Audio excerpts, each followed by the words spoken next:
அமர்ந்திருக்கும் என் இனிய மாலை வணக்கம். நான் பேச எடுத்துக்கொண்ட தலைப்பு இயற்கையை காப்போம். சின்ன சின்ன பூக்கள் எல்லாம் மலர்ந்து மனம் வீசுகிறது. இயற்கையின் அழகை காண்போரை மகிழ செய்கிறது.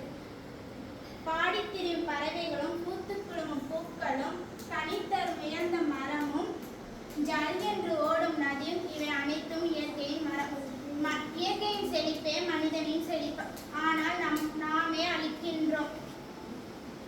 வெப்பத்தின் தவிக்கின்றது பூமி பந்து. அழிவது இயற்கை மட்டுமல்ல, நம் வாழ்க்கையும் தான். உடம்பில் ஓடும் இரத்தமும் நீயே, உலகில் உள்ள மொத்தமும் நீயே. சுவாசம் கொடுக்கும் காற்றும் நீயே, தாகம் தீர்க்கும் தண்ணீரும் நீயே. உயிர்கள் வாழ உணவளிக்கும் தாயும் நீயே. அறிவியலும் இருக்காது அடிப்படையில் இல்லாவிட்டார். மரங்கள் நம்மை உயிருடன் வைக்கும், நாமும் மரங்களை உயிருடன் வைக்க வேண்டும். நீனின்றி அமையாது உலகு, அதுபோல இயற்கை நின்றி இந்த உலகம் ஏது.